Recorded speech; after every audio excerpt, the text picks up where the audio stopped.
Hello and welcome back to The Sideline.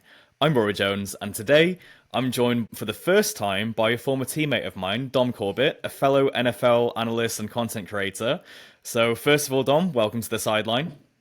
Thank you very much for having me. Big up UNAF, not American football. Let's go, baby. Born and bred. Absolutely. I mean, this dates back all the way to 2016, I guess, which seems like a different universe now. But oh my god, yeah, that's made me feel incredibly old. But you are absolutely right. Yeah, 2016, near on a decade ago. That's actually honestly, quite revolting. I'd rather I didn't know that. Honestly, yeah. I mean, it's been a minute, that's for sure. But I guess we're both here today to talk about some of the biggest news across the NFL. If you're wondering why I'm wearing all black today, it's because I'm mourning the loss of my beloved Baltimore Ravens last night against the Detroit Lions, which I think we'll get onto later. I certainly have my own views on it, and I'm sure you probably have a few as well yourself. So Definitely. I mean, when a game like that happens against two teams that are just, kind of at the top of their game, and when one kind of trumps the other, it's always going to create loads of different talking points, and I'm excited to get into it. 100%. Absolutely. But I mean, to start with, I guess this is literally fresh off the press. As reported in the last hour or so, there's big news coming out of New York, or should I say East Rutherford, New Jersey, that the New York Giants have actually decided to bench Russell Wilson and will start Jaxson Dart. His first start this weekend coming against the Los Angeles Chargers. So huge news for the Giants. What are your initial thoughts on this? This was a long time coming. It was an incredibly inevitable drive off a big cliff, I think, for the New York Giants here. When Jaxson Dart was drafted as high as he was, with the 25th overall pick, I think it was off the top of my head, it was he was caught in a bad situation at that point. As soon as you draft a quarterback with the first overall pick, the pressure you have to start and to play him is incredibly high, especially when you, as Brian Dable and Joe Schoen, have maybe the least amount of job security in the league right now, and that's saying something with someone like Brian Callahan down in Tennessee. This was going to happen 10 times out of 10. Russ was never going to really have it. They were going to throw Jaxson Dart in as a kind of Hail Mary, an ironic metaphor there, to save their careers, and he's just not going to be ready. He needs a whole season to sit, a minimum, I think Jaxson Dart does. Coming from that Ole Miss offense where there is so many predetermined reads, so many single half-field reads, it's a quarterback-friendly offensive system, and Lane Kiffin in Mississippi does not care about how his quarterbacks do in the NFL. He cares about how his quarterbacks do under him, and so he's not trying to develop talent. He's trying to get quarterbacks up to a high enough level to play. And Dart was brilliant at that, but he is nowhere near NFL level. I know there's an element of excitement here, and that is rightly so. There's very few things to be excited about if you are a New York Giants fan. But I think this is going to burn bright and fast. I think by week 8 now, I think Brian Dable will be gone. Not sure when their bye is, but this is the last gasp of a dying coaching front office. I completely agree on the coaching front. I mean, Brian Dable, he does have that reputation as being a quarterback whisperer. Obviously, his success came prior to that when he was at the Bills with Josh Allen. I mean, you could argue that a lot of guys that have success as his offensive coordinator, but I mean, Brian Dable really is on the hot seat. I mean, his record as Giants head coach is 18-35-1, which isn't exactly great. I think, to be honest, I do agree in the sense that Russell Wilson's benching was inevitable as of last week. I mean, the previous week against the Cowboys, he did have that outstanding game. I think he had a career high in passing yards. Maybe that was like the last dance for him. But I mean, Wilson against the Chiefs, he had a dismal passer rating of just 43.8. I mean, he threw 2 really bad picks as well. He only just about completed 50% of his passes. And you really watch that Chiefs game. I remember as well when Mahomes had the turnover when it was the backwards pass, the first one, which did remain as a backwards pass. They just couldn't manage to convert on that because it's such a lackluster offense.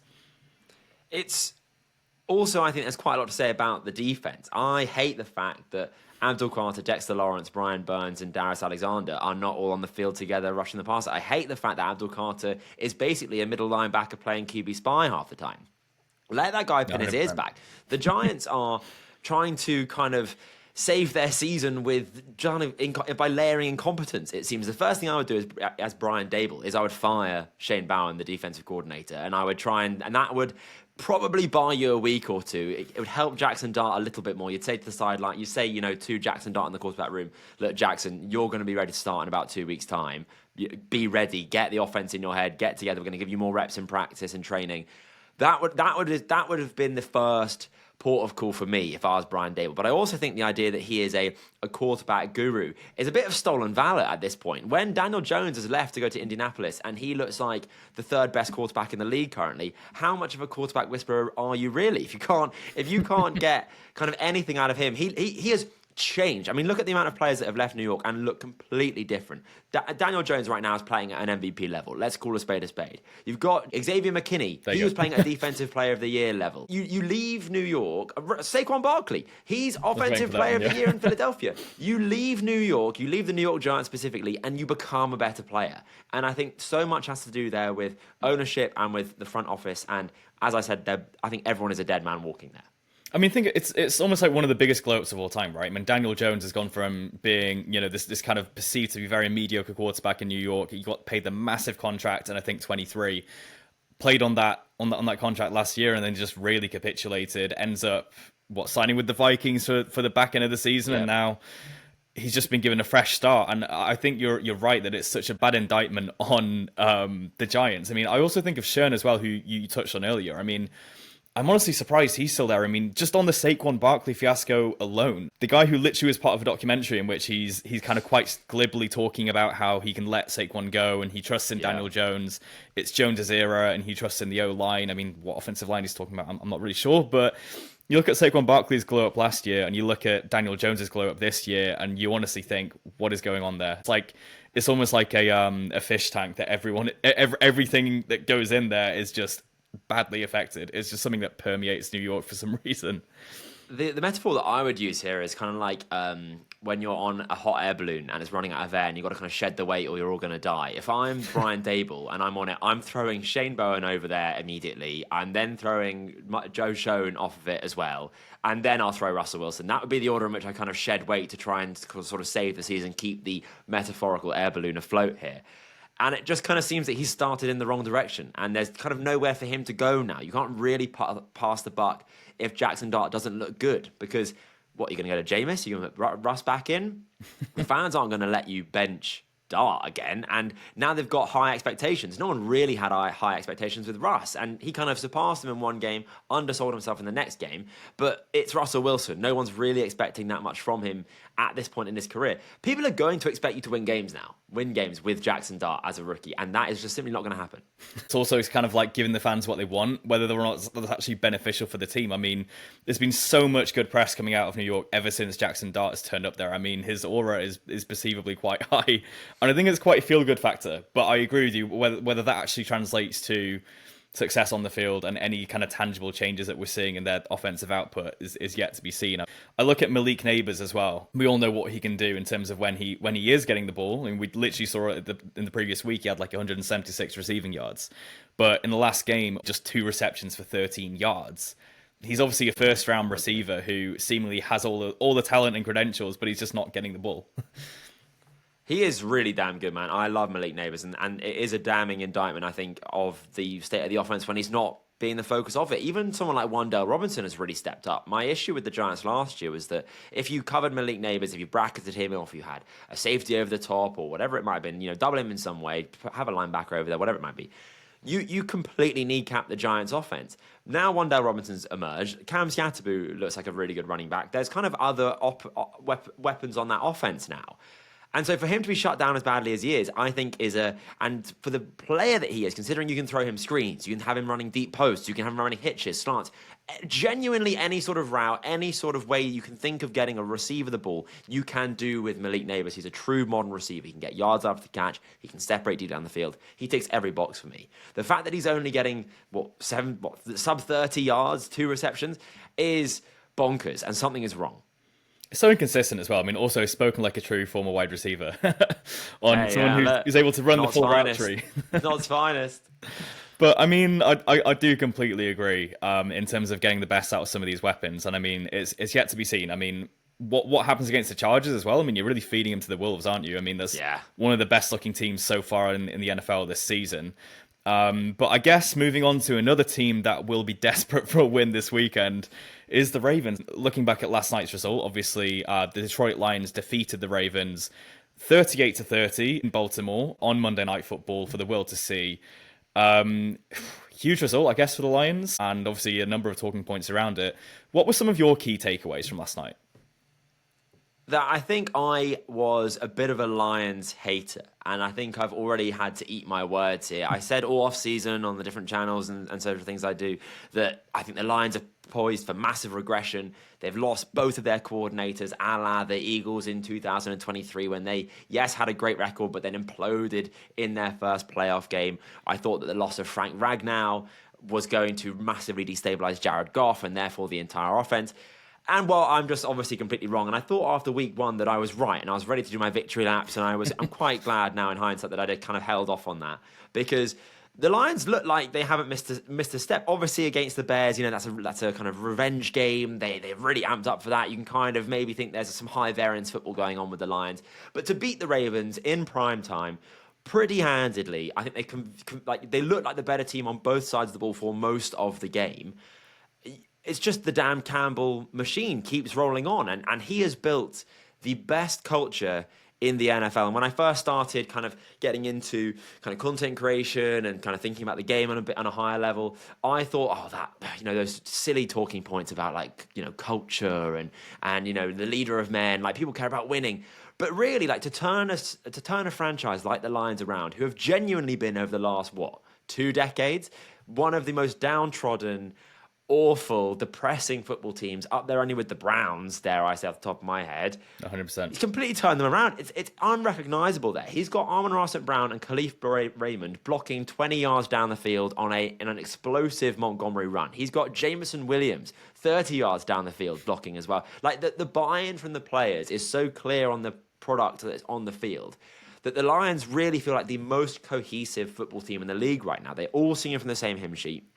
They all love the team. They all love the fans love them. Like, there is no locker room cancers. There's no divas. No one is better than the team. They just have Aiden Hutchinson playing at a defensive player of the year level. He had 9 pressures and 2 sacks last night. That's unbelievable. Amon-Ra St. Brown, I think, is a top 6-7 wide receiver in the league. He's so reliable. His hands are absolutely fantastic. And Jameson Williams is a fantastic speedster who looked like a bust and now isn't. The Lions, for me, tick so many boxes that I kind of hate it as someone that, as I said, doubted them this offseason.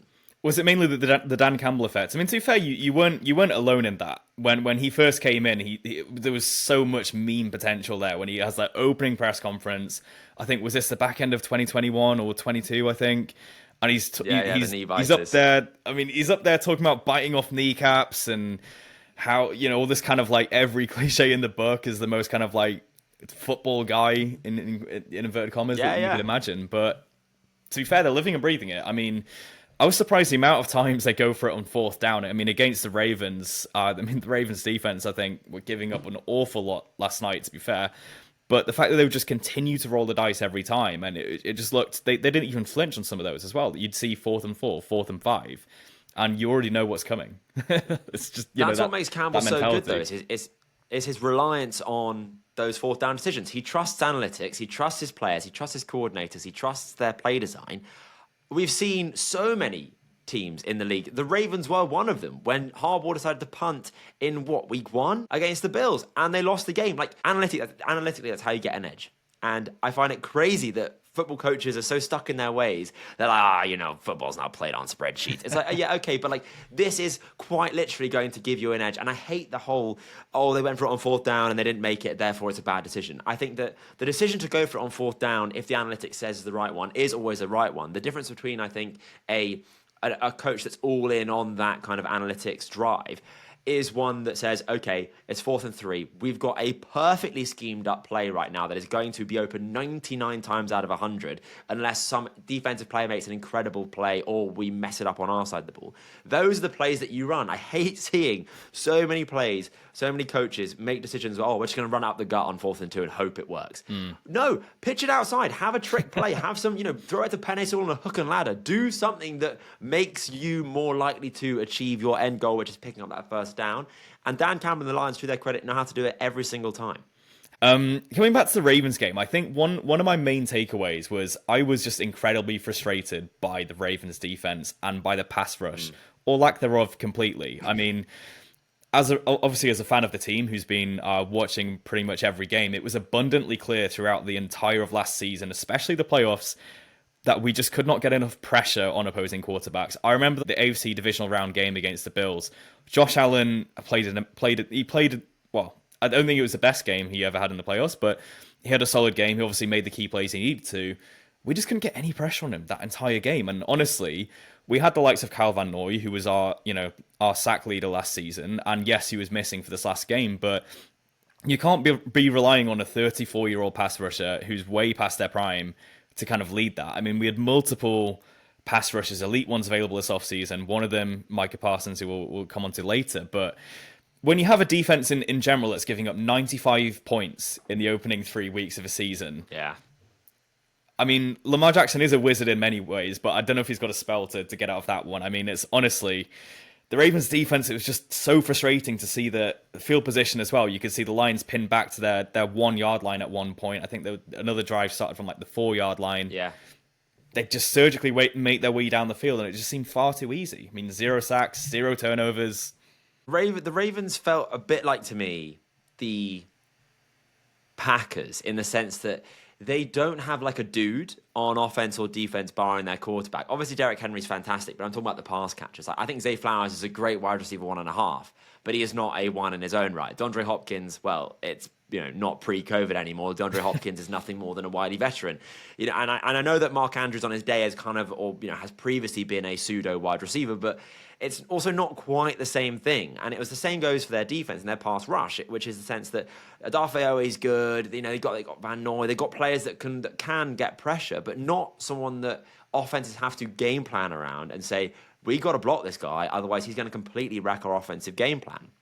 And by the Packers getting Parsons and seeing how amazing they look with him, it kind of cements for me the importance of having that dude. I know the Ravens kind of pride themselves on being great units and having that kind of that chemistry on both sides of the ball, and they always draft players in the vision of how they build their team. Right? The Ravens are a very unique team in how they play, especially the offensive football. They've got Patrick Ricard at fullback, Derrick Henry. They run in the I formation. They put Daniel Fa'alele at right guard and just have him. You've got like a ton collectively of body running at you there.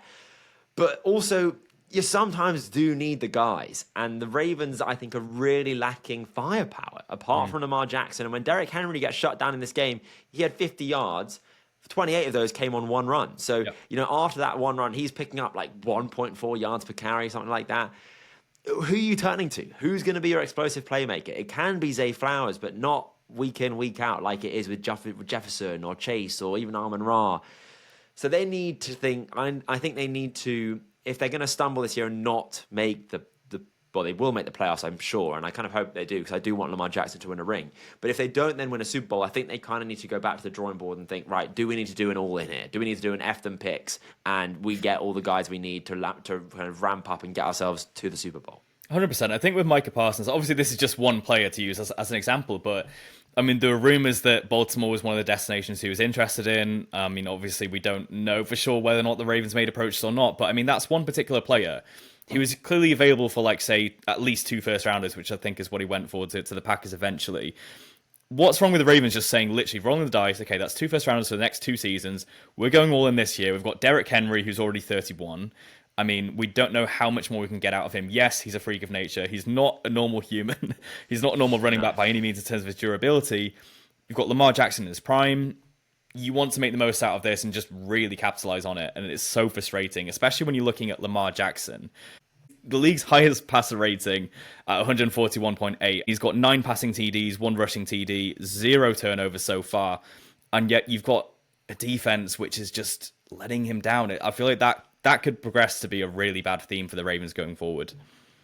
What happened with the Bills a few years ago is that they relied only on Josh Allen heroics to win games. And that can win you 10 games, absolutely. And it's the same with Lamar Jackson. I think that Lamar Jackson and Josh Allen are 1A and 1B for me right now in terms of quarterbacks in the league. Obviously, Mahomes, will talk about him in a moment. But in terms of play right now, those are the 2 guys that I'm going to take every single time with a bullet. And the Bills saw how difficult it is to consistently win and to consistently compete when you're only relying on Josh Allen. That's why they got James Cook in there now. They've drafted a lot of wide receivers. They've not done that much, but they've tried to remedy that fact. The Ravens have almost like regressed in that regard. Derrick Henry last year was a massive crutch for Lamar Jackson, not in the sense that he needed that crutch, but in the sense that you get more out of him when you don't have to rely on him every single play. And it just is a problem when, despite having such a talented quarterback, you need that quarterback to make you plays genuinely every single drive. Otherwise, those drives are going to end. And that's when you fall into trouble, I think, as a team. The over-reliance could become an issue going forward. I think I saw a comparison earlier today with Drew Brees, and that's one that really makes me anxious, especially when you think of every single year he was playing at a Pro Bowl level. He was pretty much a machine for about a good decade from, 2009 to like 2016. 4,000 yards every season, 20 to 30 TDs, and yet his defense was constantly ranked among the league's worst. I mean, I think our defense in recent years, definitely prior 2023, I think we had a solid defense when we were the number one seed in the AFC. Last couple of years, it's been shaky to say the least, and I would hate to become a team where there's such an imbalance there. But speaking of teams that need a win, another team that are 1-2 are going to be facing them this very weekend in the Kansas City Chiefs. Now, there's been plenty of speculation around what's going on with the Chiefs, especially on offense, particularly with the man who you mentioned a minute ago in Patrick Mahomes. What do you make of their start to the season so far? I think that it's dangerous to count out Patrick Mahomes. I think he has shown that he is that guy. However, what I would say is that at the moment, the Chiefs have a Ferrari in the garage and they're only using it to drive around the corner to the local offie. You need to let Patrick Mahomes loose. You need to let that guy spin it. Get him driving up the metaphorical M1, get him in the fast lane, and just have him winning games the way that he knows how, which is to be Patrick Mahomes. He is absolutely, I think, the best quarterback in the league right now on legacy, 100%. But as I said previously a few moments ago, if I'm taking quarterbacks on current form, I'm taking Lamar ahead of him. I'm taking Josh Allen ahead of him. I'm taking Justin Herbert right now this season ahead of him because he's playing fantastically. And I might even take Matt Stafford ahead of him. The Chiefs have forgotten they've got Patrick Mahomes on their team. The Ravens let Lamar Jackson be a hero, maybe too much. Josh Allen and the Bills, they let him be a hero, maybe too much. Justin Herbert is being that hero this year. I think there's a balance that has to be struck. You don't want to rely only on your hero, but you also have to have a hero and use them when you need to get out of really sticky situations. And at the moment, Mahomes is kind of just known as, in the last few years, as that dink and dunk quarterback who can take a shot down the field. And that it calls for that, right? The rise of pre-snap two high safeties is because of Patrick Mahomes in the deep ball. Quarterbacks just absolutely tearing these defenses apart because they've only got one safety deep. Now, they rotate out of that post-snap, so it's not that they just play cover two, but defenses have caught up with offenses, and offenses have yet to kind of work out their counterpunch to now the rotation pre- and post-snap. You've got Patrick Mahomes, man. This guy's seen it all. He's one of the greatest to ever do it. I have him second only to Tom Brady in my all-time quarterback rankings. He really is that guy. I trust Andy Reid. I think that connection is elite. They've won, 3, 4 Super Bowls already. Just let Patrick Mahomes be Patrick Mahomes. And stop kind of trying to overthink, overanalyze, over-engineer a run game or a passing game or winning on defense. Just let the best quarterback in the league be the best quarterback in the league. I think that's the sad thing, is that whatever it is that's kind of holding him back. I mean, he's got his career lowest passer rating right now at 83.4, and I think it has been a steady decline in terms of his output. I remember, from sort of 2018 when he burst onto the scene, in his first season as a starter, 50 touchdowns. I think the next season it was very close to that. And I remember it was always like a cheat code in fantasy as well. Like every single year, minimum 40 touchdowns.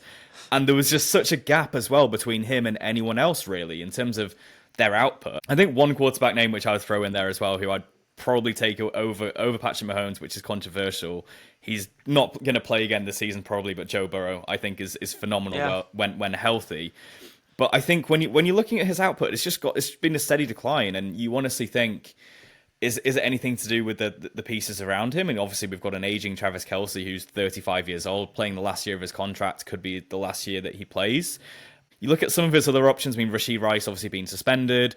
Hollywood Brown has been in and out of the team with regards to injuries, and is it just a consistency issue on the Chiefs in terms of the supporting cast for Mahomes rather than just scapegoating the man himself?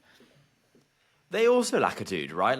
I think Rashee Rice is a a good enough wide receiver that can help Mahomes. He's good after the catch. I think obviously Hollywood Brown and now Tyquan Thornton have the speed to go deep. But again, like, they're missing what Travis Kelce was previously able to give them, which is that bona fide wide receiver one, the defense, taking so much attention, either getting doubled or bracketed, or if you leave him one-on-one, then just give it to him. You need that kind of guy. Again, like, you need to help out your quarterback be the best they can be regardless of their talent level. That goes for Cam Ward, that goes for Jaxson Dart, that goes for Mahomes, that goes for Burrow, that goes for everyone. You need to have the talent around them to get the most out of them. Of course, if you're really talented, that's a hell of a lot easier. You don't need to have a top 5 offensive line, but you can't have a bottom 5 offensive line. Look at CJ Stroud and the Texans now. They're really struggling because the offensive line is just that damn bad. So it really is a case of recognizing the talent you have, recognizing where you don't have talent, and then bringing more talent in to help the talent that you have there already.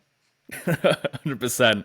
I think the Chiefs will definitely come good. I mean, the 1 and 2 start has obviously been a bit surprising for a lot of people, but I think hopefully the resurgence isn't this weekend against the Ravens, but I think it's coming, and I think when you get the likes of Rashee Rice coming back, and whether they even strengthen their personnel even further, then we'll see. But I feel like they're just too good a team. They've got too good a coach, and there's too much talent on the table to not come good eventually.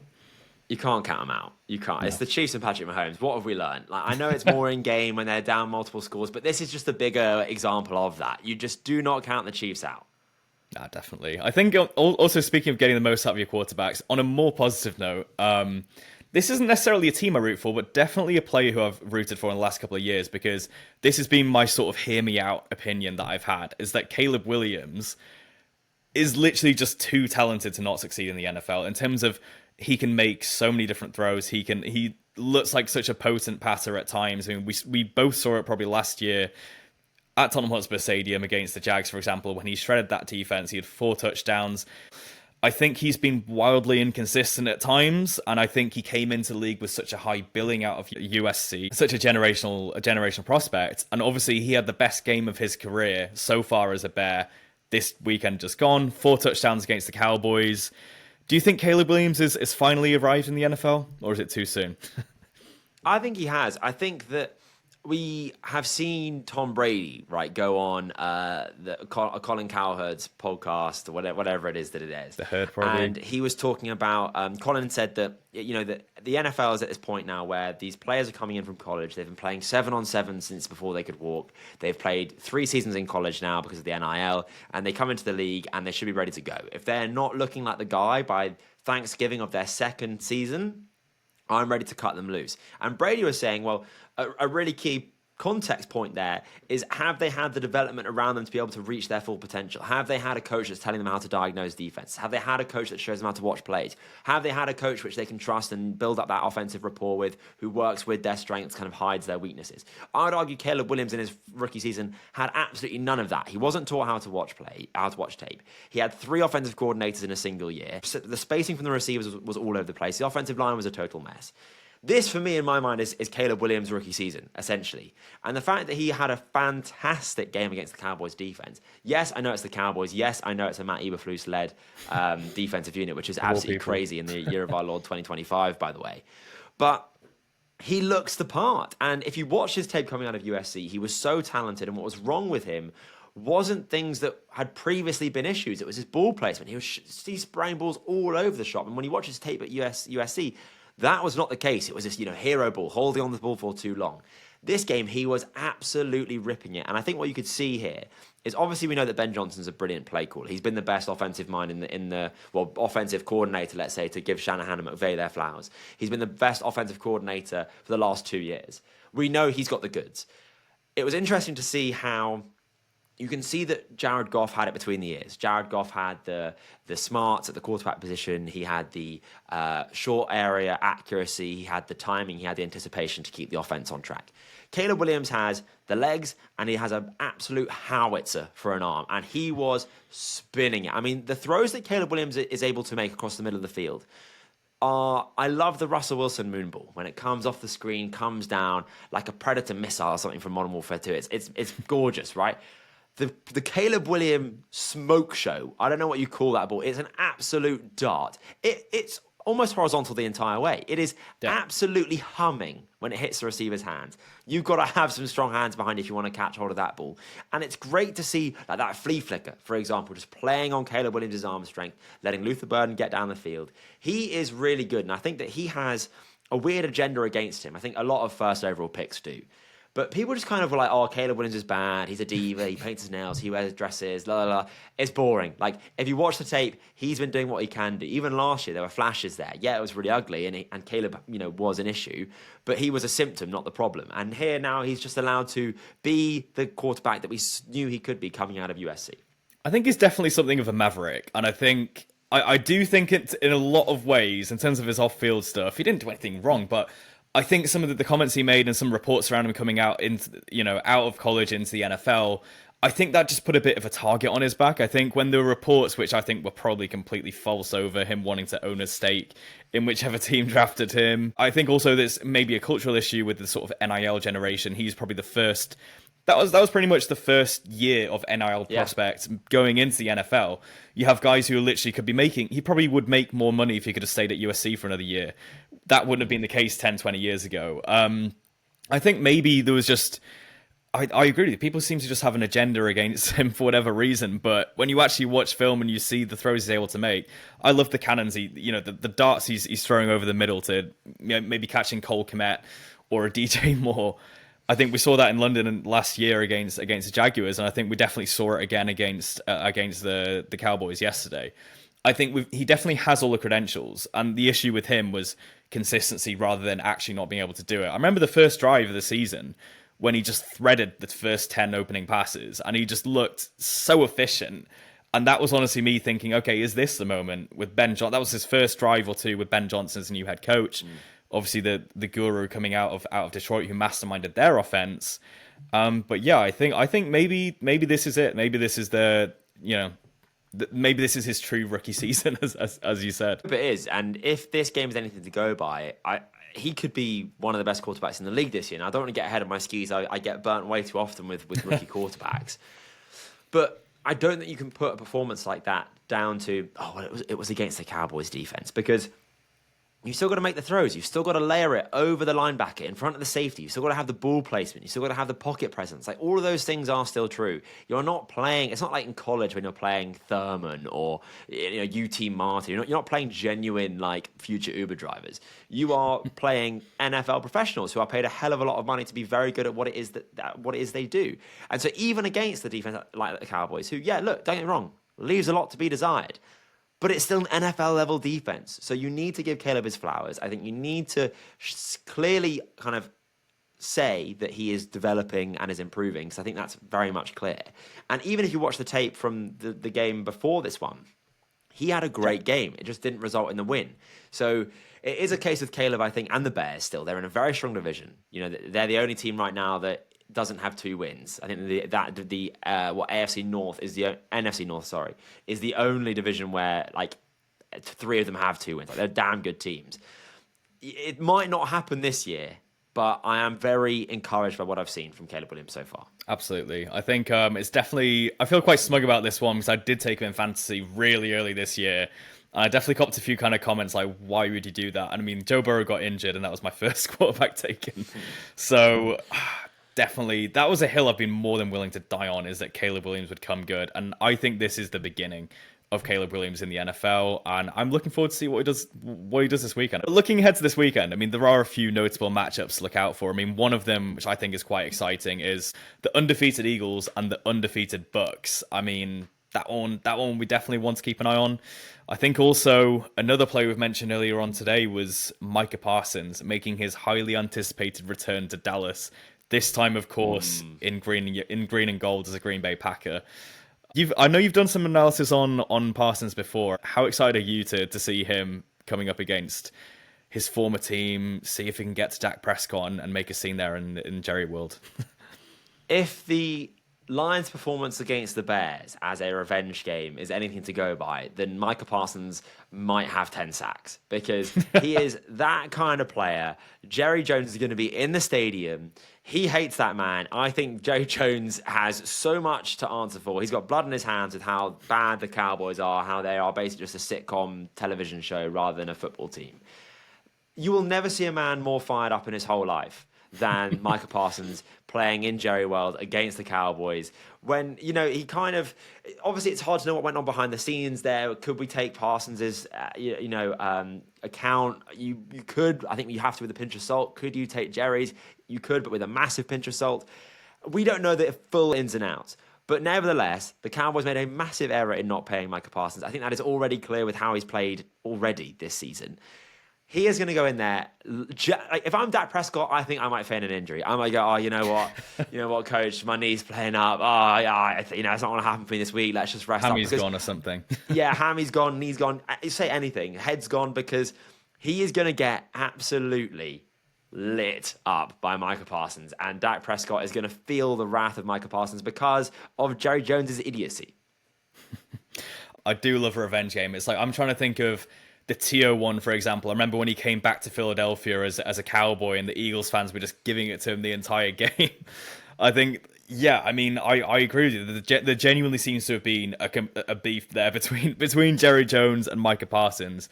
It definitely seemed personal. I just remember when, I think this was about a month before he got traded, when ever since Micah Parsons put out that statement, I just knew he was going to get traded because he always seems, every interview I've seen of him, he always seems like such a kind of deeply serious person, quite a personal guy that kind of, once he felt like he was genuinely betrayed, you knew that was it. The thought of trading him is just absolutely bonkers, to be honest, with the Cowboys. Obviously, the team that signed Dak Prescott, of all people, to be the highest paid quarterback in the league with $60 million a year, wouldn't pay their best player what he was worth. I mean, it's ludicrous in a lot of ways, but I can't wait for that one. I mean, I don't know what exactly happened to the Packers last week against the Browns. Maybe some of the early success went to their head, but when you watch the Packers in their opening 2 games, it really seemed as though Micah Parsons had arrived. I mean, he had multiple pressures in each of those games. He didn't even play half the snaps in the opener against the Lions, but already managed to get 3 pressures and a sack. I can't wait for this one. I think this will be a popcorn out sort of moment, I guess, for Micah Parsons. It's going to be box office. It's going to be must-watch TV. And I think the reasons why the Packers lost that game is just because Myles Garrett is that guy. If there's one guy that Parsons is second to, it's Myles Garrett. He is incredible. No, definitely. I think the only argument you could make is maybe Micah Parsons is slightly more versatile, but they're both complete units on the defense. I mean, they're both game changers. Again, I'm just lamenting the fact that he's wearing green and not purple this season, but that's big fumble. It is what it is. But Dom, it's been an absolute pleasure to chat with you, and really appreciate you joining me on the sideline. And I'm equally excited for another week of NFL action. But thanks a lot. Thank you for having me. I've loved it, and looking forward to it as well.